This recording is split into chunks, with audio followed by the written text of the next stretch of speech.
Hello, and welcome everyone to the ripple effect.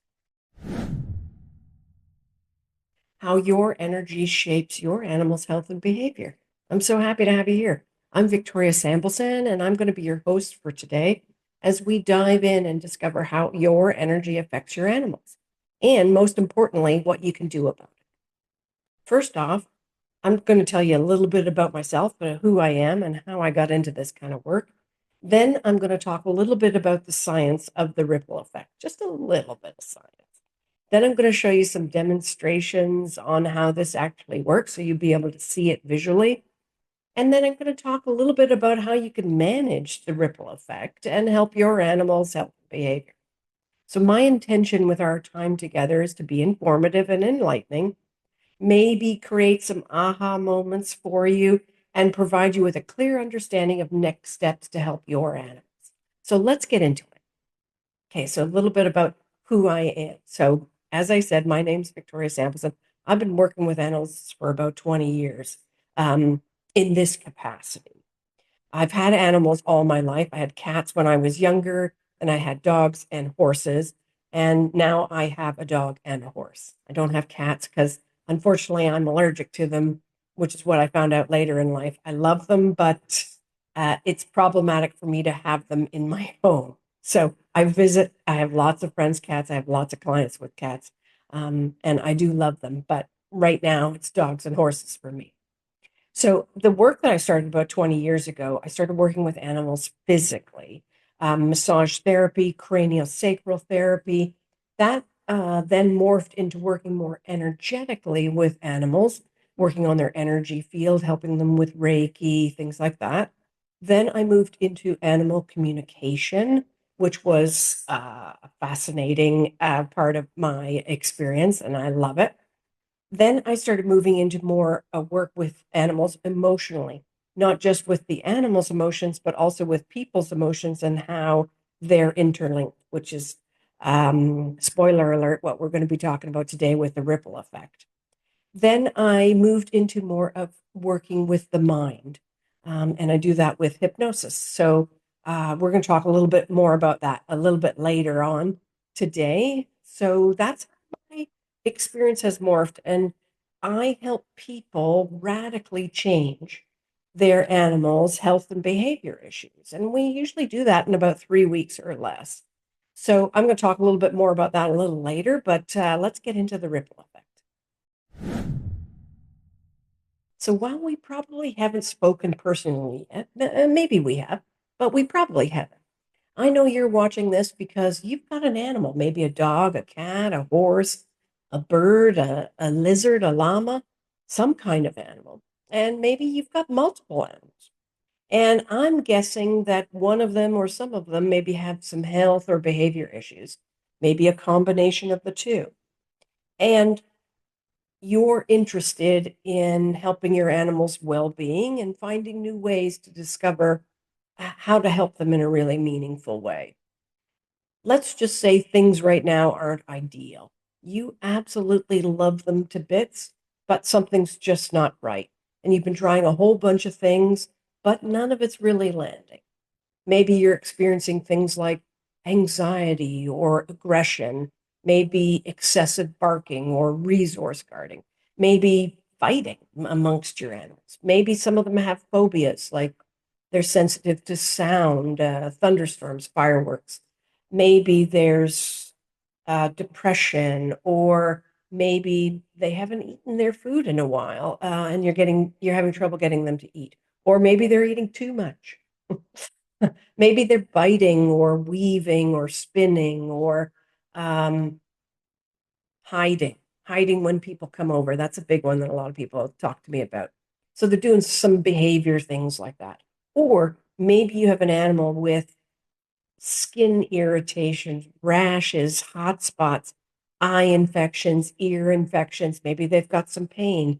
Maybe they have a heart condition or a digestive condition, or maybe they're struggling with a new drug with some side effects, or they've had some worrisome weight loss. And you've been to the vet and you've been to the trainer and the behaviorist, and no one can really explain what's going on. Maybe you've had a ton of tests happening, and And the the results are inconclusive. We hear that a lot, or sometimes you'll be told that they're just probably allergic to everything and we'll never really know what it is. Or a behaviorist will talk about how this is something that's come up from their past, or maybe you're dealing with an animal that's been rescued and you're not really sure what's been going on. There's all kinds of reasons why people reach out to me and on the internet, and trainers, behaviorists, and veterinarians, because their animals are struggling. And I'm just glad that you're here. And I bet you've tried a whole bunch of medications and supplements and creams and lotions and drops and shampoos and tinctures from the naturopath. And maybe you've bought special treats for them, or you're trying CBD oil. Sort of the list goes on, right? And maybe you've been watching a ton of YouTube videos and binge watching The Dog Whisperer and things like that, trying to find all these different ways that you can help your animals. Because I know what it feels like to be kind of desperate for a solution. And the thing that made me the most confused was one person would say, this is the only thing that works. And another person would say, that doesn't work. This is what works. And I got confused over what was going to help my dog or my cat or my horse at the time. So while some of those things kind of helped, they only did it temporarily and nothing really landed permanently. So you find yourself watching these kinds of things, trying to find a situation and a solution for your animal. So that's why I'm glad you're here. See, today we're going to be talking about the missing piece that some of those people actually mention, but they actually don't have a solution for you. They just talk about how this is a problem and you're going to have to figure it out on your own. And that's what we call the ripple effect. See, it's the fact that your animal picks up on your emotions. They're reading your energy field. And when those emotions are stressful ones, that's going to have an impact on their health and behavior because they store it inside their body. And it either comes out in a fight or flight mode, or it comes out in a freeze mode, which means they internalize those emotions, and it can come out in those kind of health issues. Because you see, our animals are emotional sponges because they absorb our stress and our worry. And it's the number one thing we can do for our animals is to learn about and then manage the ripple effect. And that's what I do with my clients. When they come to me, we have huge results because we work on that ripple effect. So I'm going to go over a quick explanation of the ripple effect, provide you with a little bit of science behind it, and show you a demonstration of how it all works so that you can get a better understanding and have that aha moment of perhaps why some of the things have been going on with your animals. So let's first talk about emotions and how they affect our animals. If you think of emotion like emotion, meaning energy in motion, that's what our emotions are. They're energy that's in motion. And your animal is reading your emotions. That's how they relate to us, is via emotions. They read the emotions in our energy field. And there's actually science behind how our energy field is full of emotions. And we're going to talk a little bit about that. If you've ever heard of an institute called the HeartMath Institute, it's a it's a research facility in California that researches specifically what they call the neurocardiology of the heart, which is the nervous system of the heart. And yes, our heart has its own nervous system. And until recently, we didn't know how intricate that nervous system is. In fact, they've discovered that there's actually more information that travels from the heart to the brain than from the brain to the heart. I know that sounds pretty incredible, but it's actually true. And there's scientific research behind this. Now, all of this information I'm coming up with, you can find on the HeartMath Institute, which is heartmath.org. And I recommend, if this interests you in any way, it's a fascinating website that you should check out and get all kinds of information on this. But we're going to go over this at a high level. So what they research is actually that the heart has its own electromagnetic field. Now, the brain has an electromagnetic field as well, but the heart's field is actually 5 times larger than the brain's field. Okay. And they can actually measure this field, this heart field, up to 5 feet away from your body. So it's kind of like almost like the wingspan of your wingspan distance away. They can measure that with EEG machines, which is pretty amazing when you think about it. I just love this kind of information. So the thing about electromagnetic fields is they transmit information, okay? And the information that is being transmitted from the heart's electromagnetic field is primarily emotional information. So that means that your heart communicates to anyone inside that heart field what you're feeling in the moment, which is pretty amazing. And that's what your animal's picking up on. It's what I'm calling the ripple effect. Okay. So let me show you, I'm going to show you a couple of pictures here so you can actually see what this looks like. So this is an image of a person's heart field, their electromagnetic field. Okay. And you can see it's approximately sort of the wingspan of the person. And all of this, as you can see on the top there, all of this information is coming off of the heartmath.org website. You can go there and check it out. There's the website there. So that's what the electromagnetic field looks like. Now, as I said, this information that's kind of happening and that's being transmitted by this field is primarily emotional information. So you can imagine here that if two people are standing within that heart field of each other, your heart fields are overlapping, which means that your heart fields, that electromagnetic field, is communicating your emotion in the moment to the other heart field. So that's why, like, whenever you have, well, sometimes you've walked into a room and without even knowing it, you know that the person is angry without even seeing their face, nothing. It's because your heart field is reading it from their heart field. Okay. So this is where we can kind of talk a little bit about emotional contagion, how emotions, we pick it up and actually can become contagious. That's technically the ripple effect. Okay. So your heart can have a ripple effect on this person's. And they've actually done research on this, and I'm going to show you that in a second. So the other thing that the Heart Math Institute talks about is what they call the heart rhythm or coherence. They actually talk about, they call it heart coherence, but we're going to talk about the rhythm. So I just want to show you, they can measure this. If someone who is feeling frustrated, anxious, worried, irritation, what we would technically call a negative emotion, when they look at the rhythm, now this is not the heart rate, the speed, this is actually the rhythm in between the beats. And they look at the rhythm of these negative emotions, and this is what the rhythm looks like. It's totally out of sync. It would be difficult if you were a musician to follow somebody kind of in that jagged pattern. That rhythm would be hard to follow, right? It's jagged. It almost looks irritating just kind of looking at it. That's what the heart rhythm of something like frustration looks like, right? Not something you kind of want to be around, right?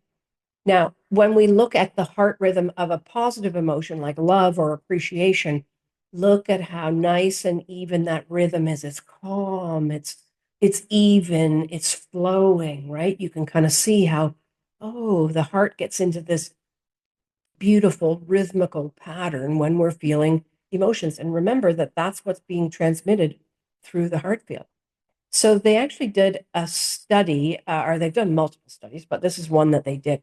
So they took a few people who were feeling happy. They were in a good mood. They had this heart rhythm, this coherent rhythmical heart pattern. And they hooked them up to EEGs and they put them in a room, but they were separated. So they couldn't see each other. They had sort of like cubicles between them. They couldn't see each other. And they were just there feeling good in this pattern. And you can see their heart. This diagram shows what the rhythm of their hearts was looking like. So they were feeling coherent. Then they brought in a fourth person who didn't know anything about the study, might have been feeling kind of confused, or I don't know, just wasn't feeling the same way. Hooked them up to an EEG machine. Now, they were not aware of the other three people in the room. Sat them obviously inside. They were close enough to be inside each other's heart rhythms or heart fields. And you could notice that this person kind of came in with that sort of anxious kind of heart rhythm, but just sitting. Now, I'm not 100% sure the length of time, but it wouldn't have been more than 5 or 10 minutes, but just sitting in the heart fields of these other three people who were feeling positive emotions, this person's rhythm went from this frustrated or sort of anxious kind of rhythm automatically became coherent, and their heart, without knowing that these people were even in the room, automatically their heart synced up with the other three people. So it shows you, this study shows you how other people can affect your heart rhythm. Now, you can imagine that if these three people were in that incoherent state and this person was feeling good and walked in, it wouldn't take long for this person to feel that anxiety. So this kind of just shows you the ripple effect of your emotions. And yes, animals' heart fields are the same as ours, and they are reading our emotions just as these people in this study were doing. And their heart rhythm is affected by ours. So I just wanted to show you here this. They actually did a study. They've done studies with animals, lots of animals, horses, things like that. I just thought I'd put up the dog one. So this was a study they did with a boy and his dog. They had both of them hooked up to an EEG machine, and they were watching their heartbeat. So boy is Josh, dog is Mabel. So the top line here, the purple one, is Mabel's heart rhythm, and you can see.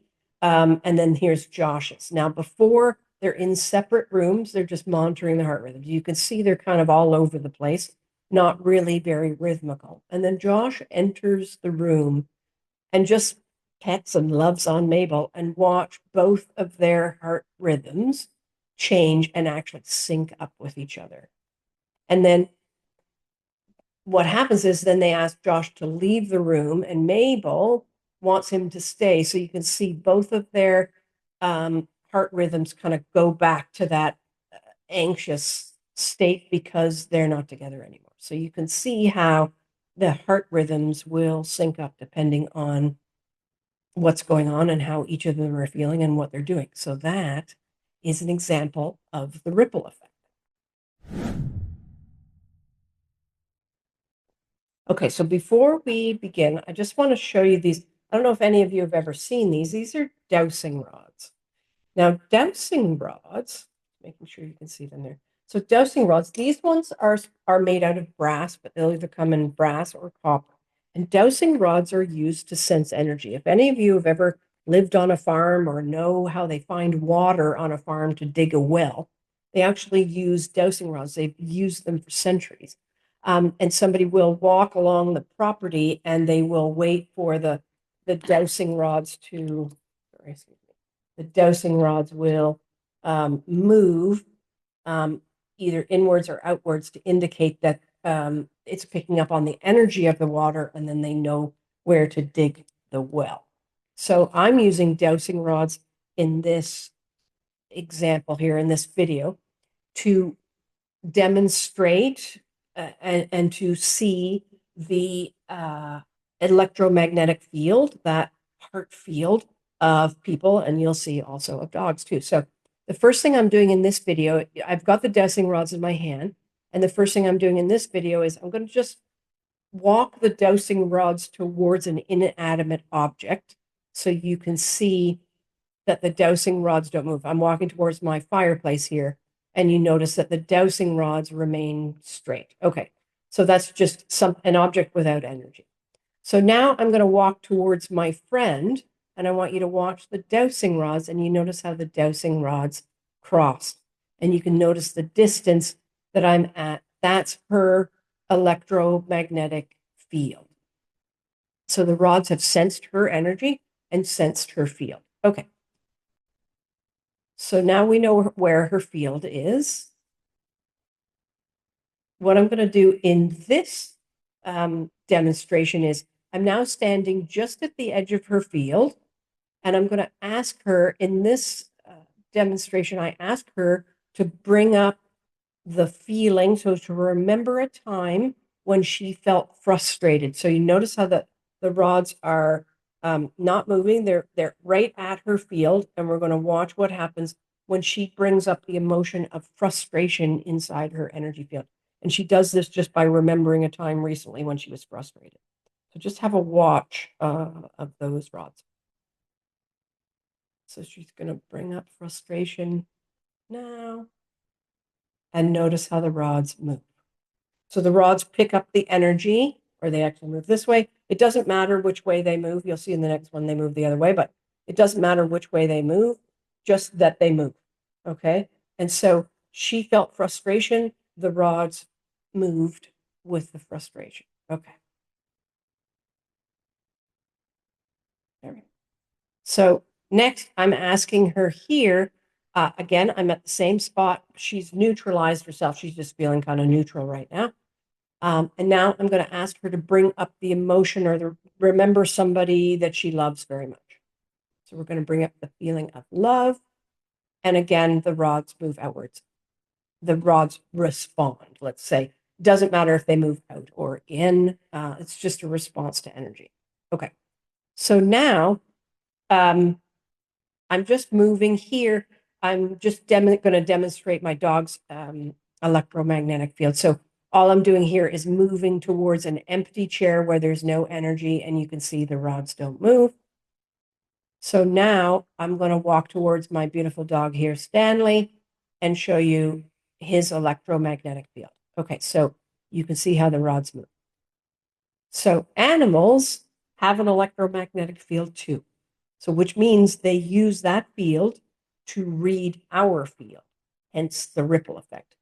Just like those dowsing rods, when your animal is with you and you're feeling that anxiousness, your animal is experiencing it just like the rods experience it, picking up on that through their own energy field.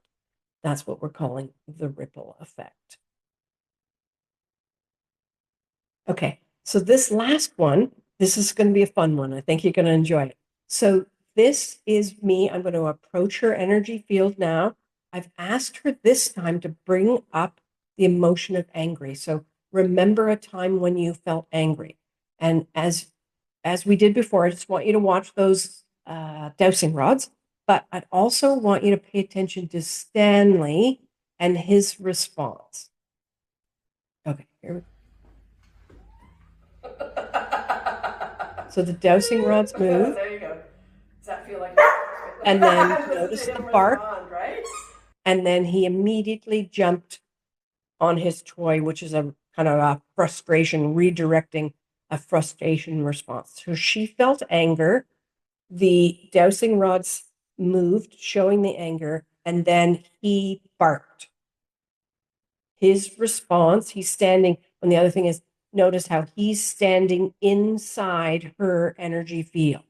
So he feels the anger and he barks, and then he immediately showed frustration by jumping on his toy and squeaking it, and which is kind of a frustration sort of anger response. So this just shows you how her anger had he responded to her anger in a behavioral way.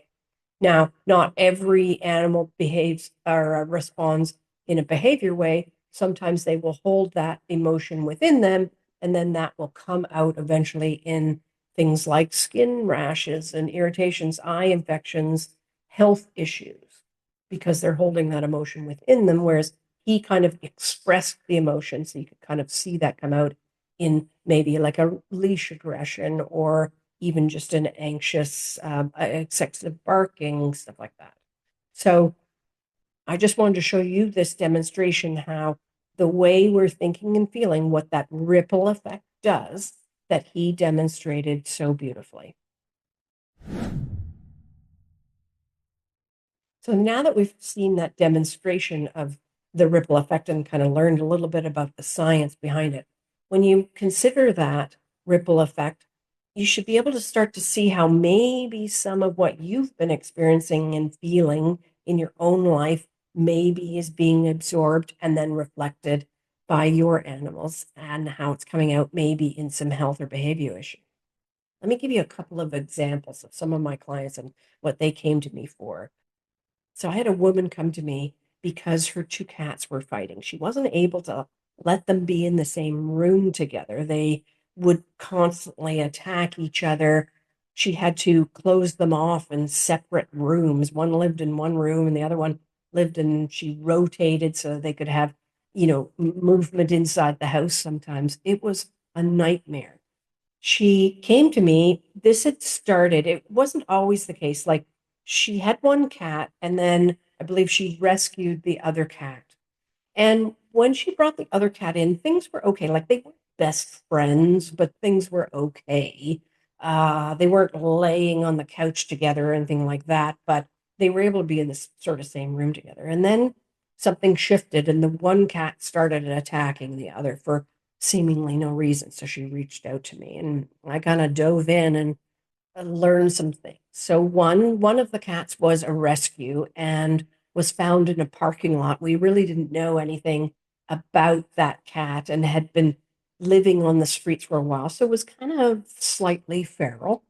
But obviously had been a house cat before whatever happened because the cat knew how to use the litter box and things like that. But it clearly hadn't been handled in a while. So it was also used to fighting on the streets with other cats, probably, or other animals.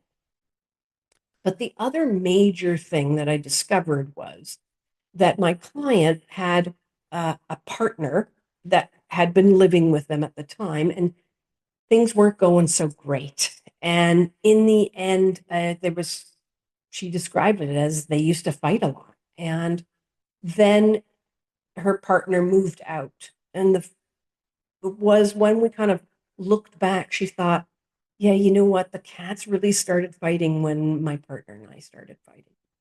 And the thing is, even the removal of the partner from the situation, the cats were still continuing to fighting and having this animosity between each other because she still held a lot of resentment and anger towards her partner, even though he wasn't still in the situation. There was still a lot of stress and anger kind of floating around in her energy field. So we worked with her, and then we worked with her cats. And the first session when we worked with her in her anger, much to my surprise and to hers, in the middle of the session, the two cats gathered together on the couch next to her and laid down and snuggled with each other in the first session. Actually, I have a picture of it because I knew she wouldn't believe me when it happened. So then we worked with the cat. I'm going to explain all of this and how we work in a minute, but then we worked with the cats, and things have been just wonderful since. They're not snuggling on the couch every day together, but they can be in the same room together, sometimes even on the couch together on opposite ends. Sometimes they actually snuggle as well. So once we worked with the stress that was going on and that ripple effect, change happened. Another example, but a client who came to me because her dog just suddenly stopped eating. There was no there was no reason for it. She took her to the vet. The dog was completely fine. She changed her food. She did all kinds of stuff, but the dog was not eating. So she came to me. And when we kind of really dived into it, the dog was also showing signs of depression, didn't want to go for walks, didn't really want to run around, play with her toys. She wasn't her usual bubbly self, and she wasn't eating. And my client was very concerned. So we kind of dove in. And I discovered that my client had recently experienced significant loss in her life and in was still in the grief process, the grieving process. And so I dove in. And what I discovered was that my client had recently experienced several losses in her life: a loss of a partnership, a loss of a job, and a loss of a loved one, a death of a loved one. And so my client was dealing with a lot of grief that she thought she had kind of worked through, but when we discovered it, it was still kind of present in her energy field and in some of the thinking and behaviors that she was doing, and her dog was reflecting this. So we worked with that grief. And we worked with the dog and the dog's grief because the dog had participated in some of that loss as well. And within a couple of sessions, I'm going to say 2 weeks, dog was back eating 100% normal, wanting to play, going on walks, back to her sort of self because um, we had worked with that grief. And the great thing is, my client had also worked through her grief and was now going back to her favorite activities like cooking. She loved to cook and she was painting again and doing some creative things. So the two of them sort of shifted through this together as a result of the ripple effect. And one other example I'll give you of a horse. A client of mine came to me because she couldn't touch her horse on one side, on the right side of his body. She could touch him no problem on the left, but he would pin his ears, try to bite her when she would try to touch him on the right side of his body. And when I investigated and found out a little bit, he had recently, actually, it wasn't recently, he had had surgery on the right side. It was on his right back leg, on his hind leg. He had had surgery a few years before. And after that surgery, he was fine during the rehab process. She was able to touch the leg and do all the bandage changes. And then something changed and he just wouldn't let her, he just did not want her on that right side. And we were thinking it had to do with the surgery. But when we dove in a little bit more, we discovered that my client was having some boundary issues. She was at work letting people walk all over her and she was very much a people pleaser, trying to make sure everybody around her was getting what they needed, but she was sacrificing her own self in the meantime. And her horse was kind of reflecting that sort of energy in not wanting her to touch the right side of him. So we worked with that. We worked with boundaries with her and with her horse. And the next day, she was able to touch him on his right side and work towards being able to groom him and use harder brushes and do all of the work and pick his feet out and get him comfortable with the farrier again on that right side because we helped her with her boundary issues and the ripple effect. We counteracted the ripple effect, if you like, and we had significant change with her horse.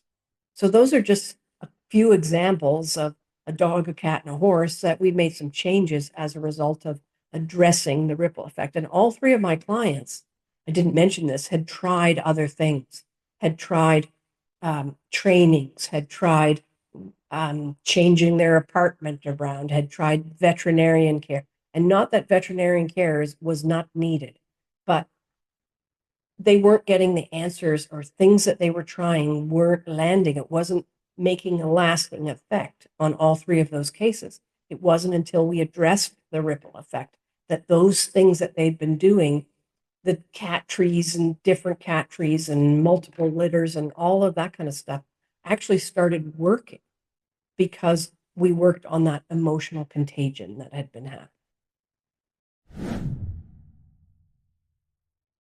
So you're probably asking yourself, what on earth did she do in order to help people make this kind of change when others have tried and not been able to help? Well, the technique I use is called animal surrogate hypnosis. And I know that sounds unusual and you haven't heard it before, and there's a reason for it. It's like, I'm the only one out there doing this. Okay. So the ripple effect is about energy absorption, right? We've talked about that. Absorbing energy and that contagious emotion that's transmitted through the heart's electromagnetic field, right? And this happens on the level of the heart, right? Which we talked about, you saw in the demonstration. But it also happens on the level of the mind, actually, the subconscious mind, because the subconscious mind is responsible for our mindsets and the habits and behaviors that make that ripple effect actually happen. So when we work with the subconscious mind to stop those habits and behavior, change happens in the energy field instantaneously. And then your animal experiences the change in that energy field and absorbs the emotions now of that changed energy field. almost immediately. So they no longer absorb that stress that's in your field and reflect it back to you in behavior or health. Now they're absorbing calm, confident, worthiness, love, and happiness. They're absorbing that instead, which affects their behavior in the total opposite. So you're asking yourself, what is hypnosis? Well, it's simple. Let me just break it down really simple. Hypnosis is a relaxed state of awareness. It means you're focused on something. Your conscious mind is focused on something. And when we can focus that conscious mind on something and relax it and stop the chitter chatter, right, that goes on, we all have that inner critic. When we can kind of stop that, your subconscious mind kind of comes to the forefront, and your subconscious mind is open to positive suggestions and change. So when you're in a trance, the conscious mind kind of quiets down and sort of disassociates itself, reasonably becomes quiet, stops chiming in, and then we can work with your subconscious mind to make changes to your stress levels and negative emotions and unwanted habits that are being transmitted through the ripple effect. So, surrogate animal hypnosis, how does that work? Okay. So, we ask your subconscious mind when you're in hypnosis to kind of stand in or be a surrogate for your animal's unconscious mind. It's kind of like animal communication, but in this case, you're the one, and it's actually your subconscious mind that's directly communicating with your animal's subconscious mind, helping them heal and release some of their negative patterns and emotions and anything that they have stored in their nervous system as well.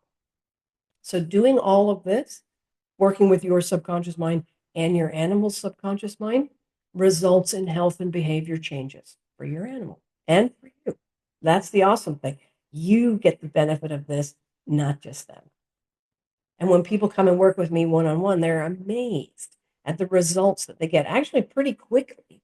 Depends on the case, but it's pretty quick because we enhance your bond through the ripple effect in a very unique way. And we take out all the guesswork of what's really going on with your animal because we're in direct communication with their subconscious mind. So we don't have to wonder what's going on. We can just ask their subconscious mind to make some changes and ask yours to do the same. And the result is change in behavior, change in health, but also an enhanced connection between the two of you because you're now sharing such a more substantial bond as a result of this connection. So I hope you've enjoyed our discussion about the ripple effect and how your energy and emotions are shaping your animal's behavior and health. I know you're taking away some insights about why some of the things you've been trying haven't really landed for your animal. The missing piece, which is the ripple effect that your animal's picking up on. And the great thing is, when you start working on that ripple effect, like I do with my clients one on one, all the other great things that you're doing, the veterinarian care, the medications, the training, all of those things that have been originally battling against an unseen force now start to actually land and have a greater effect. I hope you've enjoyed our discussion today about the ripple effect and how it's been influencing and affecting your animal's health and behavior. I know you're taking away some amazing insights about how your own ripple effect has been influencing and shaping your animal's health and behavior. The missing piece is that ripple effect that your animal's been picking up on, and now you know what it is. And the great thing is when you start working with that ripple effect, like I do with my clients one on one, great thing is all the other stuff you've been doing, the training, the behavior, the animal communication, the energy work, the veterinarian care, the medications and creams and lotions, all of those things actually start to work now because you've dealt with that underlying force that nobody really knew was there but could tell it was affecting things, the ripple effect. And you're working with that now. And that's going to be what makes the change for you and your animal. So thanks so much for being here. And when you want to dive in and start working on your ripple effect, then just reach out to me and let's chat.